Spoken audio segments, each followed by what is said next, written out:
this time round. I'm Leanne Tonkes. I'm the WIFT International WIFT Australia Chair, and joining me on this call are many wonderful Australian women who I will introduce you to shortly. And we'll kick off today with firstly an acknowledgement. I'd like to acknowledge that I'm dialing in from the traditional lands of the Wurundjeri and the Woiwurrung people of the Kulin Nation, and I pay my respects to their elders past, present, and emerging. And also, given we're dialing in from Australia, I think it would be remiss of me to not acknowledge the tragedy that occurred last weekend here in Australia, and offer my condolences to those people who were involved. Some people on this call are actually dialing in from Sydney, so my thoughts are with you all at this really challenging time. Today's session positions Australia not as a perfect model, but as a working one, a living example of how gender equity and inclusion can be embedded systematically through policy, practice, and culture. Our aim is to move from aspiration to implementation, what's worked, what hasn't, and what our global peers can take home and use themselves. So on this call today, we have some wonderful women. Firstly, I'd like to introduce Gráinne Brunsdon, who's the COO of Screen Australia. Gráinne leads content and operations across film, television, documentary, direct-to-audience and games, as well as industry development and international programs. With more than 25 years' experience in the creative industries, Gráinne has led senior leadership roles, including Head of Screen New South Wales and positions with the British Council, bringing deep expertise in screen policy, investment, and international collaboration, and was the representative for Global Film Cities for the UNESCO Cities of Culture Network. Thanks, Gráinne, for joining us. Also joining is Diana Lagrassa, who's the COO and Head of Screen company Bus Stop Films. Diana is an award-winning producer, having created over 45 short films and moving into longer form content. She's a proud woman of the disability community and comes from a cold background, and is also an immigrant to Australia. A NIDA-trained actress and an MBA graduate, she combines her passion for the arts and business to create inclusively made films, advocating for authentic representation on both sides of the camera. Diana is on the board of WIFT Australia and is a disability advocate, promoting and elevating the voices of our community. Thank you, Diana. Also joining us is Rosie Lord, who's a producer, writer, and actor, and former chair of Screen Australia's Gender Matters Task Force. Rosie Lord is an award-winning filmmaker, producer, director, and actor, with credits across film, television, and digital platforms, including Netflix, ABC, Stan, Shudder, and TikTok. Her work spans comedy, drama, and documentary, with projects reaching global audiences. Rosie brings both creative and policy leadership to her practice. Thanks for joining us, Rosie. And Sarah Price, co-founder of Damulgara Stories. Sarah Price is a multi-award-winning casting director and emerging producer with over 20 years' experience. She co-founded Castaway NT, the Northern Territory's only dedicated casting business, now recognised for finding exceptional and often unseen talent across the top end and Central Australia. Sarah is also co-founder of Damulgara Stories, a First Nations-led company setting new standards for cultural integrity, collaboration, and empowerment in screen storytelling, and was named an Inside Film Rising Talent in Casting in 2025. And Sarah is also a board member of WIFT Australia. Welcome, Sarah. Firstly, I really just want to kick off. Recently, there's been some data shared by Screen Australia, and we're actually going to, I think, share a link to the detail around that data. And we wanted to, I guess, we thought it was a great time now that we're 10 years into the work that we've been doing since the Gender Matter Task Force was begun. And it felt like a great time to sort of look back and analyse where we've gotten to and what we've achieved. And I think also the areas that we still need to potentially focus on moving forward. And so I really want to just kick off by, I think, talking to Grenier, because I guess she's the one who's shared recently that data with Australia, and that data, for those who aren't aware, it's essentially an evaluation of how we're progressing with gender parity across a number of key creative areas. It analyzes film and television and looks at key roles, particularly producer, writer, and director. And Screen Australia has done that an analysis now for a number of years. With that, I guess that overview, Grenier, firstly, when you look at the 2025 Gender Matters results, what do they reveal to you about the relationship between intention and accountability? And what do you feel, what did you glean, I guess, from that? Was there any surprises, I guess, in relation to that data when you saw that and shared it Thanks, with the rest Leanne. of? Honestly, I'm still surprised that it's something that we have to do, and that the data from the industry-wide survey of when we're looking kind of right across the industry, what the results are in terms of gender equity, and then when we look at what the results are for Screen Australia supported projects are, that they're not Mm, closer together. Um, mm, but they're not, so it does tell us that 10 years on, this is work we still have to do. This is work that still mm, requires an intervention, sadly, but we're not done yet. And I think mm, every year that surprises me, especially 10 years on. Because I think if you were to ask a lot of people in industry, possibly not women, ask anybody else, they would think that we're done, that, women get a fair crack, and that there's, always jobs for women. The data tells us otherwise. mm, That's not the case. mm. Yeah, exactly. I mean, I think that kind of negates my next question, which was really, what the industry assumes versus what the real data shows. And I think that's something I think that, yeah, there is that assumption in general. I guess parity is encouraging, but where does the data still show inequities by role, genre, budget level, or career stage? Do you have some oversight that you can share with us in relation to specific areas? I think we talked the other day about feature film directors being something that's still an area that's difficult to Yeah. nudge. Is there Feature your thoughts films, on yeah, feature film and documentary are still areas that are difficult to nudge. And I think some of that is down to that often it's a writer director, like one role for both for it? feature and often for documentary. They're often passion projects that have taken a long time to develop in one person's hands often. So producers, lots of them. We've got lots of feature producers, we've got lots of feature documentary makers. Feature directors are kind of below parity, and always the way with drama feature films, that they continue to be below parity.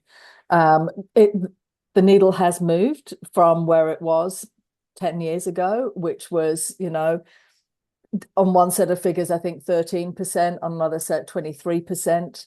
So that kind of really tells you there's work to be done. We're up in the 40s at the moment, that's movement, but it's, as I say, we're not done yet. And they're the stories that become the cultural canon as well. So what are the stories that are going to be looked at in the next 50 years, in the next 100 years, when we look back at the history of Australian storytelling or Australian cultural content on screen? Whose viewpoint are we looking at? And that's kind of, I think for me, is where the equity lens has to be brought to it as well. Mm, yes.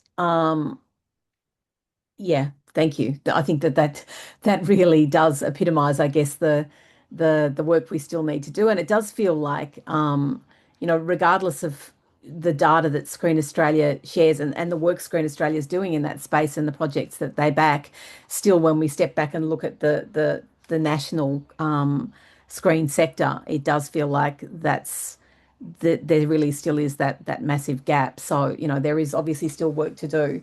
In And we've in got to your look at the intersectionality about that as well, because it can't just, Yeah. it is, if it's hard for women like me, it's much harder for women of color.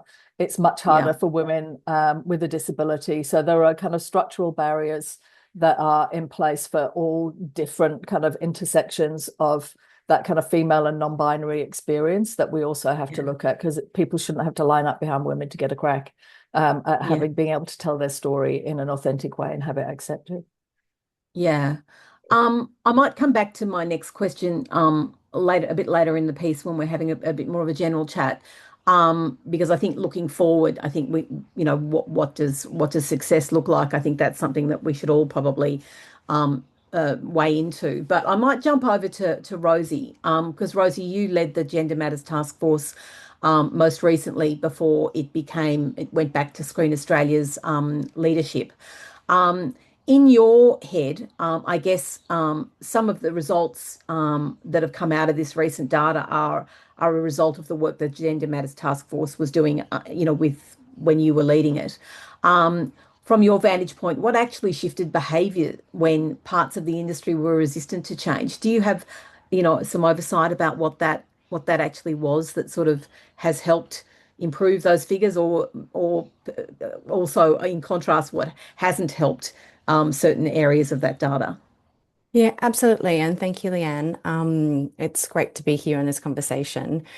What we've found across Gender Matters, across the whole 10 years, and this isn't standalone, this is pretty standard across the world, is that when you give women and gender diverse people an actual opportunity through to get a credit, that is what shifts the needle.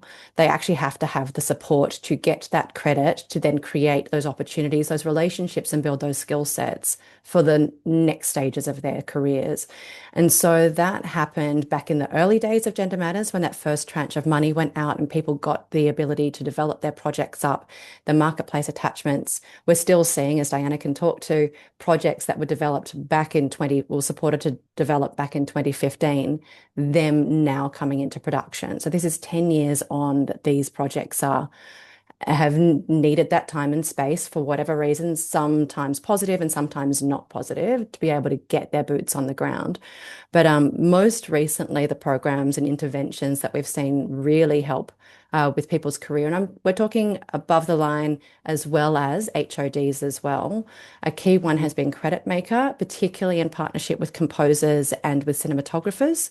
And just to note that the Editors Guild also had a similar program running, where the guild was in partnership with Screen Australia to specifically get people credits, hence the name Credit Maker, to then Sure. build their careers from. Great. Could you just, for those on the call, because we have a lot of Yeah. people dialing from other parts of the world, can you just give us an overview of how Credit Maker works? What's the philosophy behind it, and how does it work in Ab practice? Absolutely. Now, the program evolved for each of the different guilds specifically. Originally, it was designed for cinematographers, composers, and directors. The nuances of people working in those specific crafts needed to be taken into consideration as people were selected. But generally, female and gender diverse practitioners, a certain number, somewhere between 1 and 5 people were selected to participate in the program, depending on the craft, at an early but experienced stage of their career. They were then attached to a project to then work in partnership with a more experienced person of their craft to either get a credit alongside that more experienced person, but they were set up to succeed. They weren't set up to be thrown in the deep end and completely need to figure it out on their own. There was significant mentorship involved for the composers in particular. They worked really significantly together to work hand in hand on what they were contributing to the project, the score that they were creating. And then as a result, gained a significant credit on a bold project, really. And we're not Mhm. talking low budget projects, we're talking some of the major projects that were going out across the industry. Mhm. Um, just something to note for anyone on the call, particularly directors, the version that was in partnership with the Directors Guild became particularly complex for a range of reasons. And that I believe Grania is still under review in terms of potentially going for a second round. We've been doing it internally. Wonderful. At the moment, the Directors Guild just doesn't have the capacity to resource it Yep. because it's hugely resource intensive to be able to find the right project, do the negotiations with the production company and the director of the show, because they have to give up a credit for an episode, which not everybody likes to do. But so that kind of does take time, and then recruiting the director who's going to do the shadowing and then direct the episode. So we're doing that internally at the moment.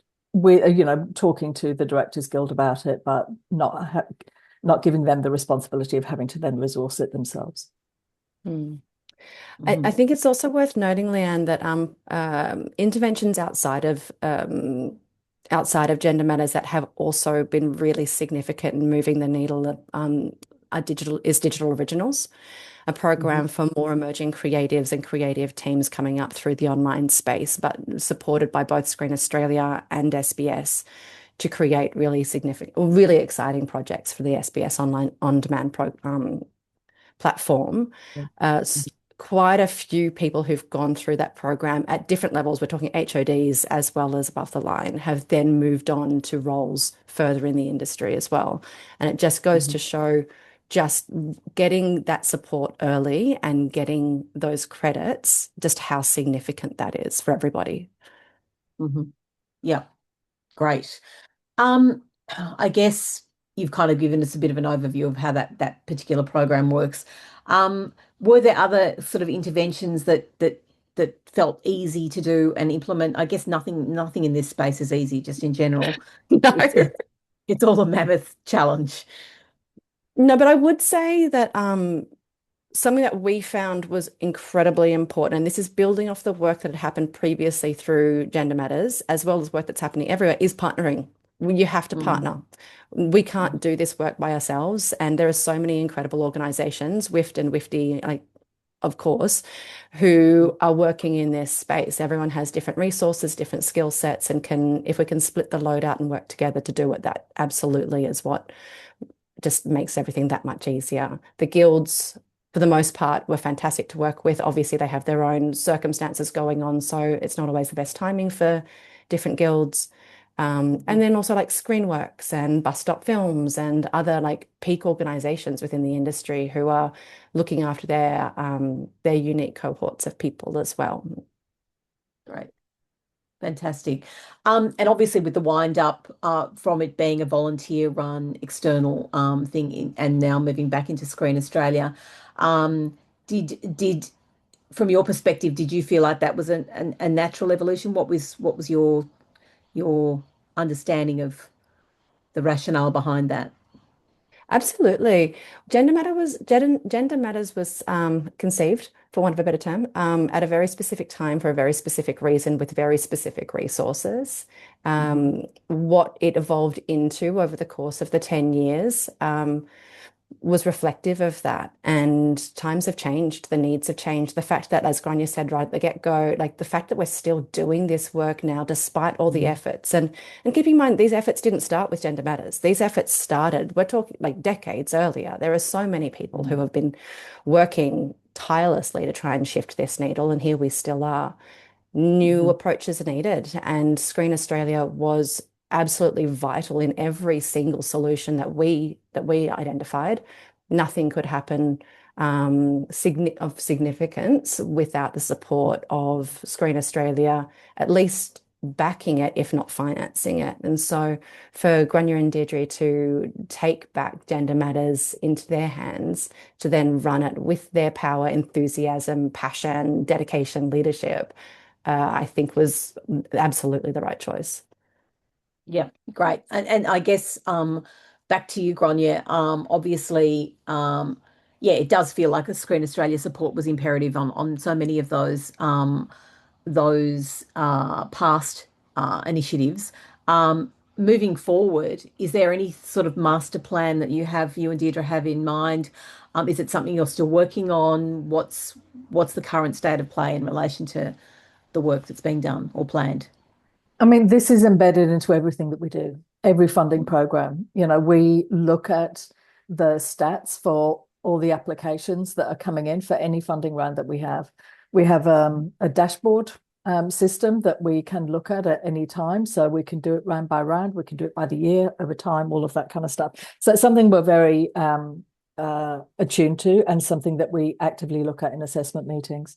I guess for me, one of the things is it's not just about getting people a credit, even though that's hugely important in terms of careers, but it's also about how do we get more female-owned businesses? How do we get more IP in women's hands and in, and in more diverse hands as well. So things like the enterprise program that when we were running it, whether for individuals or for businesses, they're key in terms of just changing the landscape of who's got the power here and who's got the ability to tell these stories and develop projects and develop IP. So that's kind of really where my focus is, but it's really across everything that we do. As Rosie said, you can see it with digital originals. You can see it with any of the online and direct to audience programs. They are more gender diverse than other areas, and I don't know whether that's just because of the people that are involved in those projects, but that's certainly what we see coming into us. But the business building, the opportunities for placements and career building, if you look back at the annual report as to who's got those opportunities as well, you will see that there is absolutely a mind to equity being put across all of those decisions as well. Fantastic. Yeah, thank you.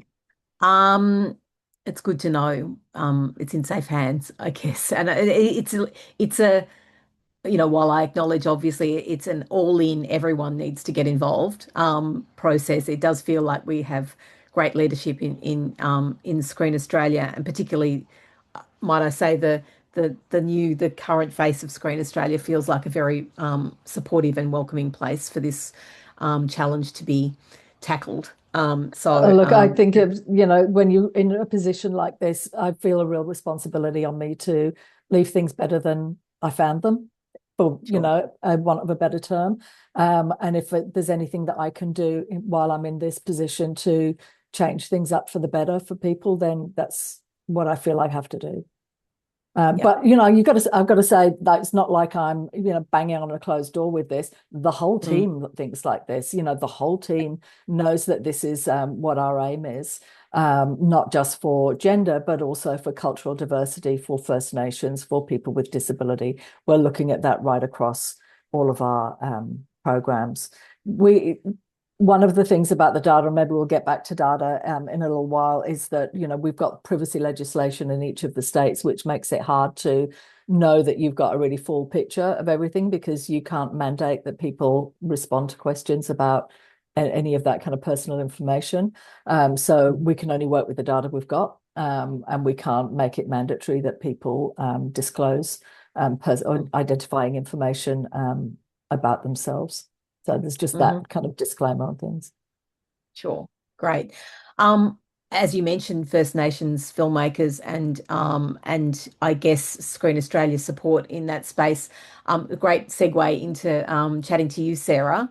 I guess it's kind of interesting. I think there does feel like there has been a real significant transition in the last 10 years in this space for I guess filmmakers across the board.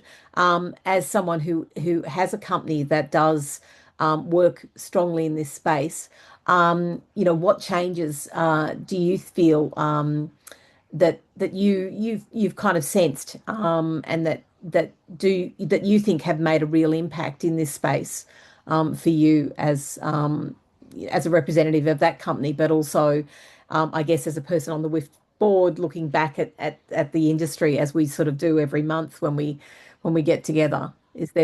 Do you have a sense of what you think that what that change has done and what in fact those changes are, to share with, I guess, the people who aren't from Australia here who might be joining us? Yeah, thanks, Leanne, and thanks for having me. It's great to be here. Um, I think a lot of those changes have been led by the amazing work that Grania and the Screen Australia team have been doing to actually acknowledge, just how important it is for First Nations uh, projects to First Nations stories to be led by First Nations creatives. So, big ups to Grania and to all the teams at Screen Australia, but also the state agencies. I think there has almost been a cultural shift that this is really important, and it's really important because when it doesn't happen, harm happens, and that's not Mhm. okay. Um, And so, when you kind of really embed that First Nations leadership and First Nations creators are leading and telling their own stories, everything changes on a production, on a story. So, these stories become shaped by the lived experience of those creators rather than kind of tacked on retrofitted perspectives. So what we have there is like this greater cultural integrity. There's a much stronger creative vision. There's deeper community trust, and trust is such a critical issue when you're looking at, how non-First Nations creatives work with First Nations creatives. We've got more meaningful outcomes. And so really there's this change from, just kind of tacked on consultation to real authorship and creative authority. And so we've got better stories, we've got better production experiences for everyone involved, not just First Nations creatives, but of course First Nations creatives. But more than that, we're leaving behind an opportunity. Even once, production is wrapped and the story is sort of out there, it means that there's opportunity has been created and something has been changed for those communities to then build upon. And that knowledge that they've learned through that experience gets passed on. It doesn't just, dissipate. It's actually built upon and fed, and that just changes everything. And those creatives will grow and they'll pass that knowledge on as well. So yeah, it's really important. And I guess to your point about them being it being embedded from the outset, that it's something that's not, as you said, tacked on. Do you think there are specific conditions? Obviously, that's one of them. Are there other things that you think need to be in place for First Nations people to feel genuine, for the whole situation around First Nations storytelling to feel genuinely equitable rather than extractive, and sort of taking those stories and shaping them through a different lens?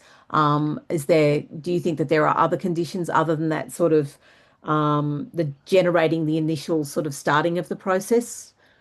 Yeah, I mean, I think a lot of it comes down to almost an organizational culture of, the organizations and individuals that are running individual projects. So, the parent production company needs to have sort of that embed at the heart of what they're doing and how they work with First Nations creatives is that First Nations leadership.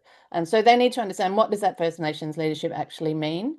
But that they have an organizational culture that supports that creative collaboration, and that they understand what true creative collaboration is. So it's ingrained in everyone that is brought onto a project or is employed, and it kind of really shapes the project itself.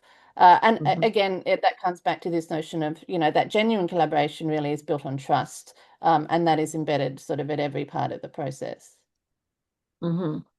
I think Yeah. we might come back to some of the sort of the things that will impact, I guess, the First Nation storytelling component of this discussion, as we go back into the general chat towards the end. But I want to invite Diana into the space as well, because obviously, as someone who is working very much at the coalface within the inclusion space, Diana.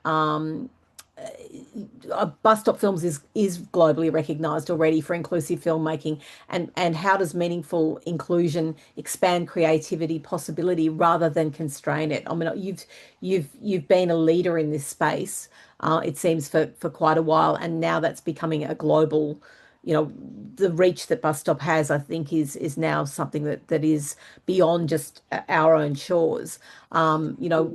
What does meaningful inclusion look like to you and to your organization? Yeah, thank you so much. And thanks to everyone for having me. It's really interesting. Sorry, I will answer the question, I promise. But it's really interesting listening to Rosie and Grania and Sarah talking about the intersectionality that's needed and to reflect on that and the way that partnerships and connections are so valuable and the ownership of the stories. Like those three things are so critical to also the disability community and how inclusion feels within that space. When I think about inclusion, for me, it's inherently innovative. So people with disability are constantly navigating a world that isn't built for us.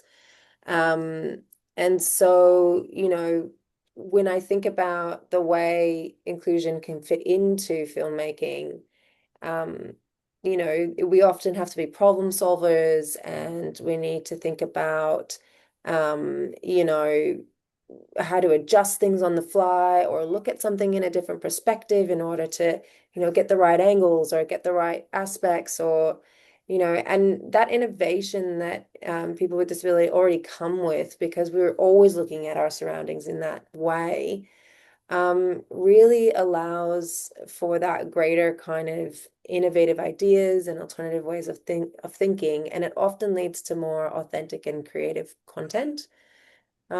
So I think, inclusion, whether we're telling a story that has that intersectionality of a person with disability from a CALD background, who's potentially part of the LGBTQI plus community, we all come with multiple perspectives and lenses on things. And I think inclusion is just one more aspect that allows us to be innovative and reflective in the content that we're making. Mhm. One of the things that I think about often is we did a film with disability advocate, actor, and writer Tim Ferguson. And he said this quote, and it stuck with me for a really long time. Inclusion is a wave, it's coming, and you can't slow it down, so you need to learn how to embrace it. And for me, I really love that because it demonstrates how um, when you are inclusive, you're future-proofing your practice, which is something we are constantly having to do within this space. And we are Mhm. having to be innovative. So those two things always come together. And so for me, inclusion is inherently innovative. Yeah. Mhm. Um, what do you think the biggest myths are about inclusive production that you've found yourself constantly repeating to people? Are there Yeah. the classic sort of things that just keep coming up about Yeah, what there's people probably think? three that keep coming up. Yeah, So one, yeah, it's too hard. yeah. Um, Two, that it'll cost more. And three, Hmm. that there's no one out there who has a disability that, I've searched everywhere and I can't find that person. Right. And so I should be able to tell the story because I'm a storyteller. And you know, I think through all lenses, whether you're a female or from a cold background or from any minority group, at the essence of that is whose story is it to tell? And if it's not your story, regardless if you're one of the most exceptional screenwriters in the world, if it's not your story, you don't have community involvement, then is it really your place to share it? And I think the answer to that is no.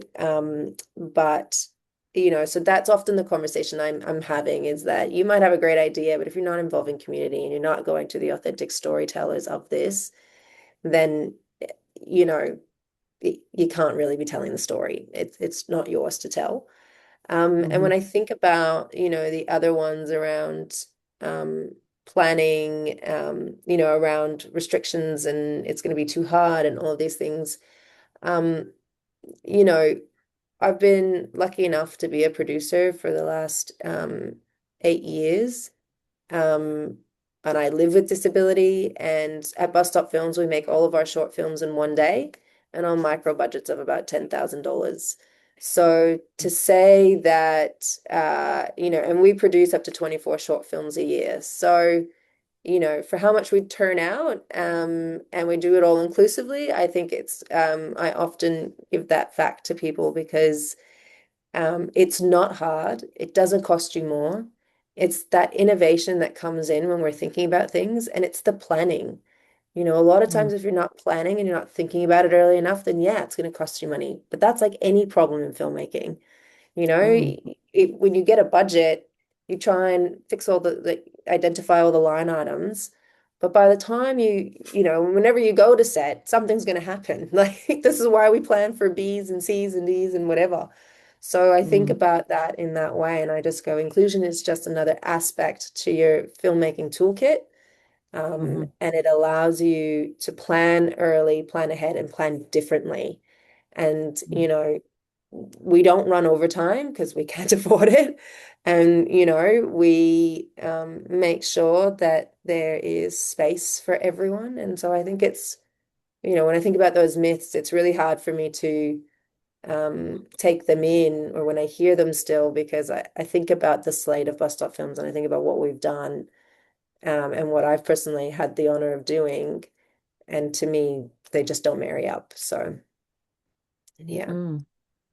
I'm conscious of the time, and I don't want to sort of I guess leave this conversation without sort of I guess trying to find real concrete answers and potentially also to kind of look at, you know, I think the willingness, from all parts of the industry on trying to change these many aspects of the screen sector and who has the ability to, I guess, have that control, have that ability to tell the stories through their lenses, their respective lenses.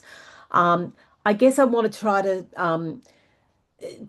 sort of, I guess, throw it open to all of you in a way, to sort of, I guess, looking ahead, um, that what do you think are the very real things that we could, if each of you had like, one thing to share about what you would like to sort of see that you're not currently seeing, or what do you think, should we go about tackling some of these things that are still happening, still ongoing, and are still, I guess, very practical problems that seem difficult to sort of budge, whether it's that female director thing.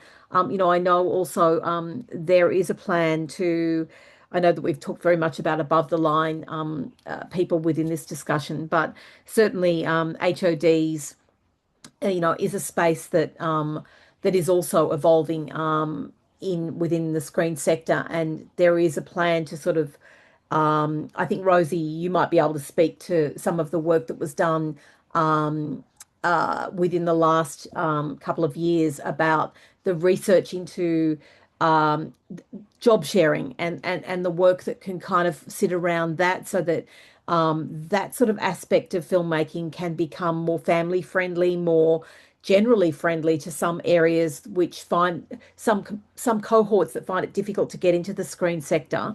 Is that something that that work, is that going to sort of evolve into something both you and Grania, like is there a plan to sort of look at that? And I guess for Diana and for Sarah, are there things that you think we should be trying to tackle? Are there simple things that we're not doing yet that we should be doing as an industry and as a global industry, potentially looking at sharing these thoughts with the global audience. So I don't know whether there's Rosie and Grania, whether that component of trying to address some of the challenges we face when we're making productions. Is that something that you can speak to? Absolutely. Thank you, Leanne. Yes, so whilst I was chairing Gender Matters, the team, myself and the team were very interested in trying to have a look at innovative pathways to production and through production. And this is, again, not anything new. Plenty of individual productions and organizations have been working to, like Diana was saying, be as innovative and inclusive as possible so that we can create productions that are much more human-centric as opposed to the ridiculously long hours, the incredibly heavy workloads that burn people out and simply aren't accessible to a lot of people for a lot of reasons. And while we know that this question doesn't just have a gender focus on it, it absolutely reaches across the whole of the industry. There is a gender lens that is skewed for that accessibility quite significantly. So through the task force, we commissioned some modelling for what it would look like and we were looking retrospectively. So we took a 6 by 1 hour TV series budget and we looked at what would happen to that budget if the structure of that production was shifted to actually be 8 hour shoot days or 9 day fortnights or a comprehensive job share. And that's to note that the job share piloting program had already had significant work done here in Australia, as well as, and noting WIFT Ireland on the call, all of the incredible work that's been happening over in Ireland specifically.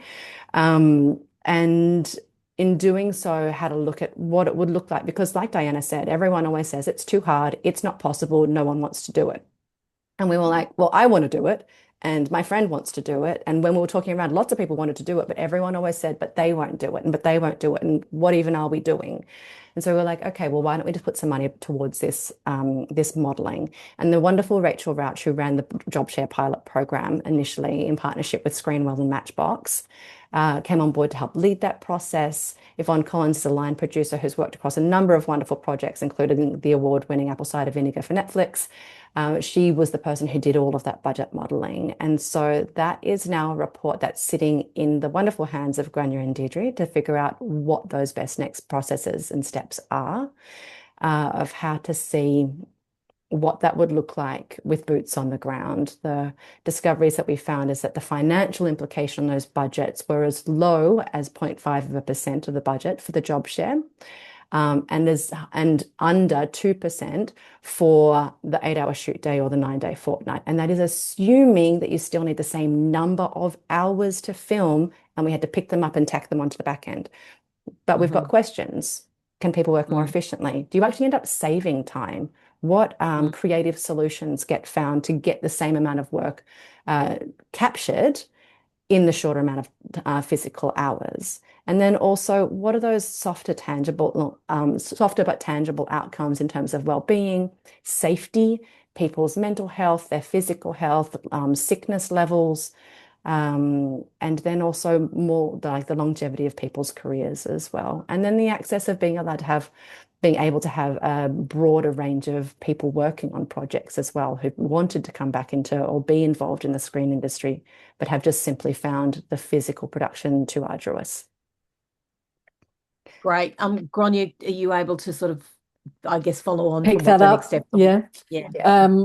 Yeah, it's a great report. And we've obviously had a few meetings about it. We are currently doing a new website for Screen Australia. So hopefully in the first quarter of next year, that will be done and launched. And this report, we intend to publish this report so everybody can see it, because it's only, I mean, it's great to have it, but it's only real once some people put it into action.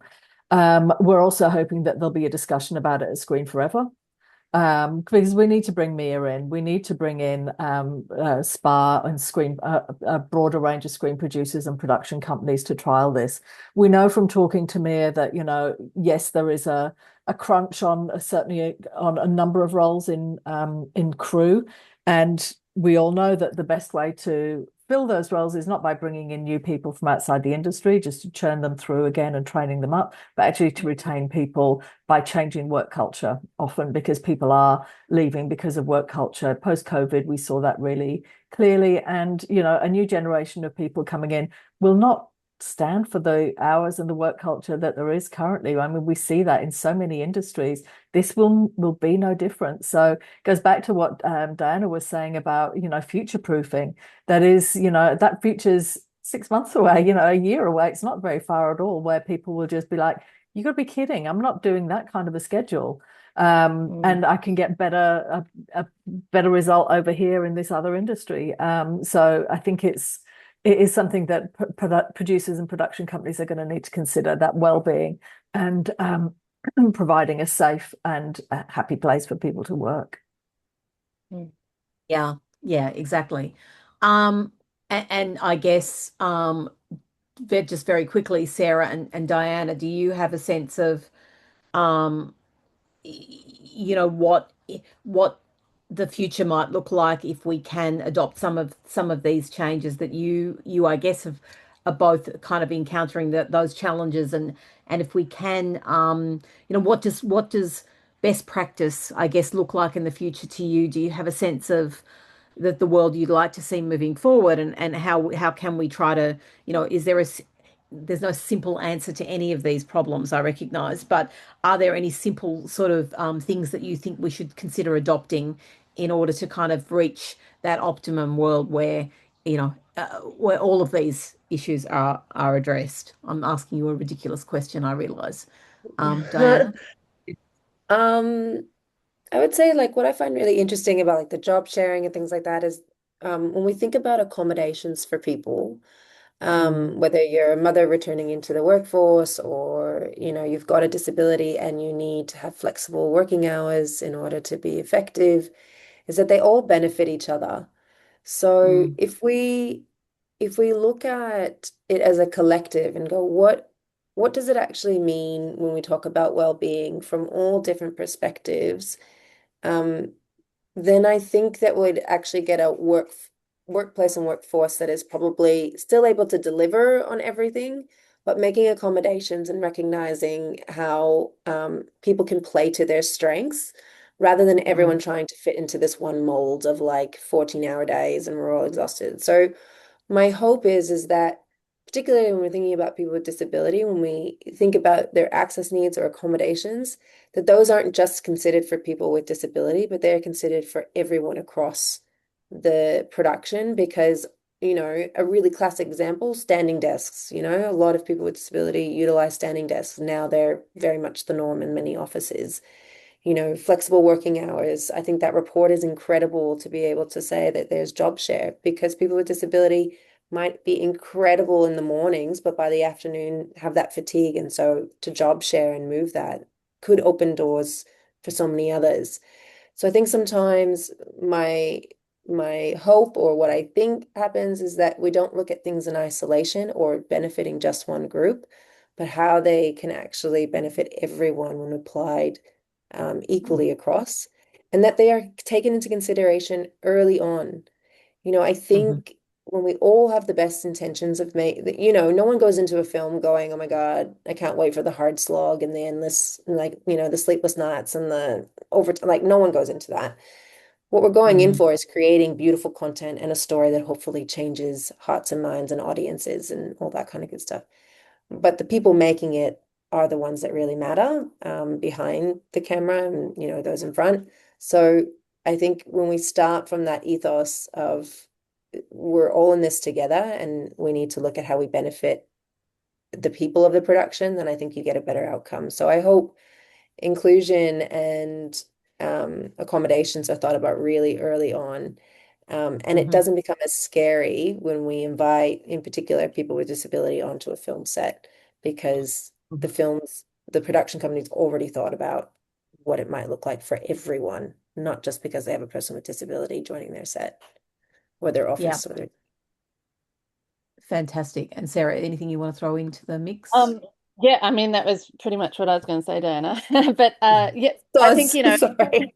so yeah, everything I echo everything you said. That was amazing. But I think we talk a lot also about safety, and safety has is a complex kind of it's intrinsically a very simple concept, but it has implications that are complex. And so that is well-being and psychosocial safety, but also cultural safety. And we know that when creatives feel safe to do their practice to work their art, then everything is better, the story is better, everyone feels better, and yeah, it's just a magic thing. So I think leading with safety, if everyone produces and when we start with projects at the get-go leading with that safety lens, I think yeah, everything will be great, will be better, and stories will be Great. better. Thank you for that. And I recognize we're very short on time now to tackle some of these questions, very deep, pressing questions that have been proposed. I guess I might just quite in a nutshell just try to summarize a couple of them and throw them open to whoever wants to respond. Um, Jess Hutchinson, less of a question, but possibly a topic for discussion. It would be great to see initiatives that favour voices of all ages. So many creatives are finding their voices at an older age. I'm thinking about parents who haven't had time to pursue their careers while raising children. Some are making a career change to go after what they wanted all along. It'd be great if initiatives weren't always focused on younger creatives, but emerging creatives of all ages. And I guess I had also wondered about, the requirement of Screen Australia to have had a credit, and this is not just Screen Australia; it's across a lot of agencies, but to have had a credit within a certain period of time, and whether there's any leniency when you're applying to things as to whether a recent credit is mandatory. I mean, is there any instance where these there can be some flexibility around these things, and how do we encourage bringing people who perhaps have had gaps in their careers back into the sector to try to participate, I guess, when that's a challenging space, I know, for people who have been raising children or looking after parents. I guess the reason for, having those eligibility thresholds for people is really around, we have limited amounts of money, so we just can't do, if we just flung the doors open, it's like, come at us, anybody who's got a project. It would take us months to get through any kind of funding round. So that's kind of eligible, but we try to stagger that eligibility depending on the funding round, so there are things for more earlier career, where people have been in a career and had credits, and then they've had to take time out, whether that's for caring for a family or for themselves or for somebody else in their lives, and are coming back into the sector. I'd like to think that we can be flexible around that. I think there's more people are maybe more willing to be open about why they've taken those career breaks, and I would encourage people to be open about that. And if people are applying to Screen Australia, for example, and that's their circumstance and they're finding that they're not being accepted, please get in touch with me, let me know, so that I can try and do something about that. Because I think we have to be flexible around those things, because it's a reality for people that you might take 5 years out for whatever reason it might be, and then you're wanting to come back and you're amazing, and why would the sector not want you back? But it may just need a bit more support to help get you in there. I should add that for some of our programs like development, and where we've got workshops and things like that, where people have a caring responsibility or that kind of thing, we do have an additional bit of money that we can give to people, so that's on top of their, not to replace the money they spend on childcare, but that if they needed somebody to come and sit with their mum or whoever it might be, that there is a bit more money on top of the actual grant for participating in the workshop that we can afford. So we do try to kind of take notice of those things, but please get in touch with us if that's your kind of case and you feel that it's that you're not being dealt with fairly. There are a couple of questions which I'm going to try to merge into one. Quinn and Kate O'Connor both raise kind of challenges about the way that women work on sets and work within crews, that there is kind of a contradiction between being easy to get along with and being kind of a team player and someone who's just, very much kind of I guess, a wind beneath the wings of the other people within the team, versus being given the space to own the power, or have an opportunity to have real impact on a production. It feels like that's a bit of a balancing act for some women, that there's a sense that it's all right for you to come along and give absolutely every ounce of energy and whatever you have, but don't step out of line. Don't that you have a place, and don't get bossy and get out of that space, because that's something that we don't want. That's my very poor attempt at merging those two questions. Does anyone have any thoughts about navigating that space and how we do make that a more inclusive kind of environment in what is still on many sets quite a male dominated space? I mean, I've felt that myself sometimes. I don't know whether that's something that, as producers and filmmakers, that, how do we steer that? How do we obliterate that kind of behavior on set? And how do we try to become more encouraging of women taking positions of power? Obviously, that's got to be led from the top, but I think it's also something that as a team on set we can try to not tolerate, I guess, that kind of stuff. Is there anyone who wants to speak to that in relation to what's just been I mentioned in the can, question? yeah, I can jump in on that. I, it absolutely is an issue. The perennial issue of simultaneously being not enough and too much, and needing to find that fine line in a work environment, let alone the rest of your life, is very real.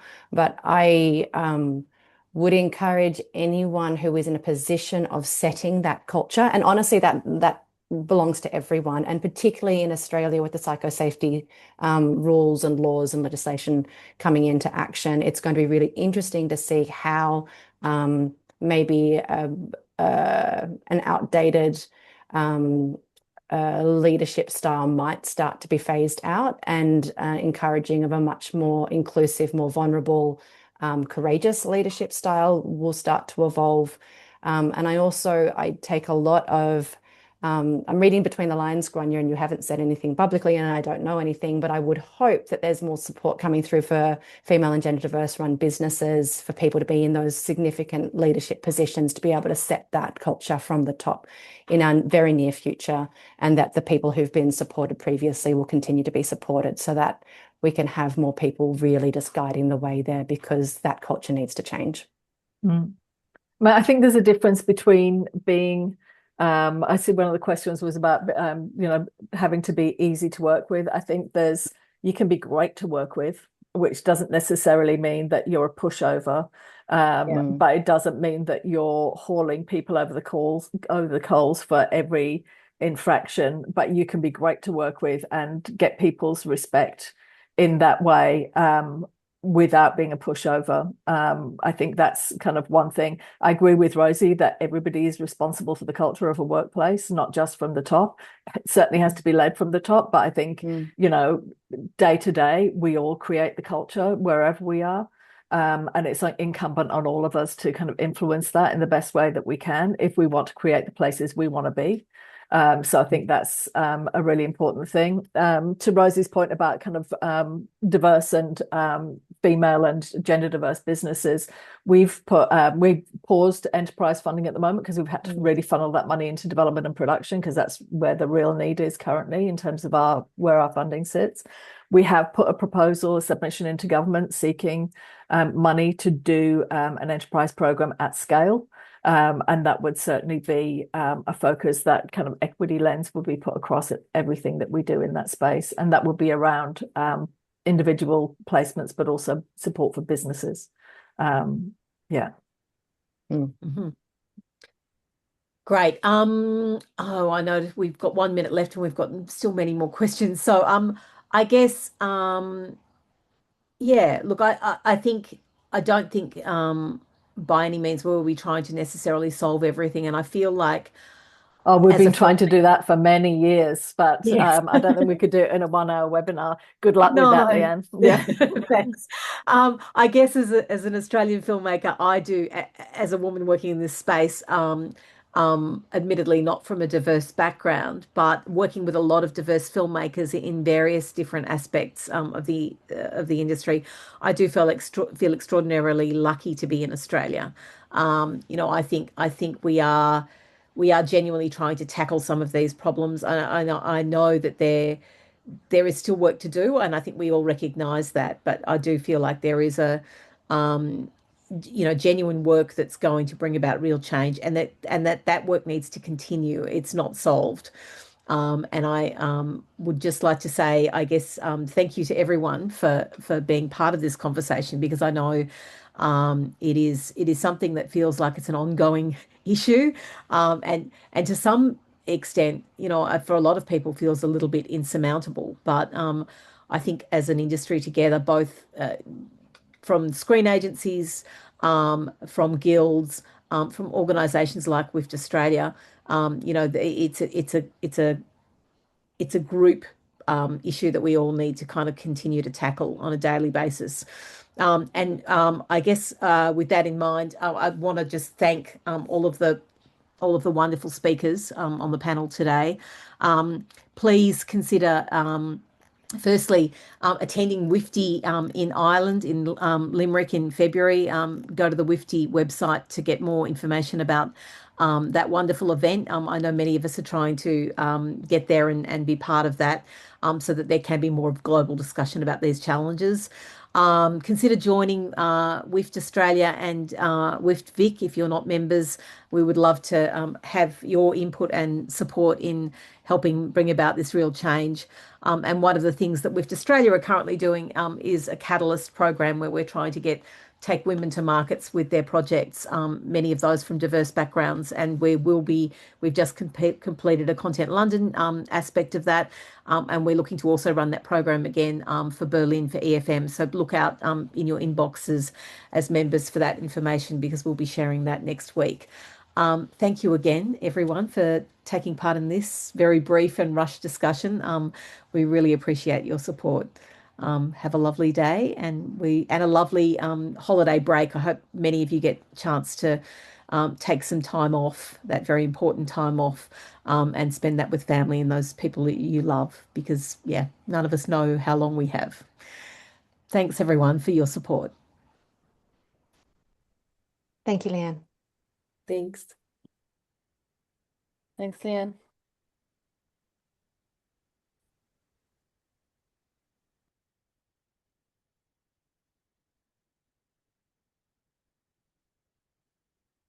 Hello. Hello. Megan, let's And stop we're off. recording. Yeah.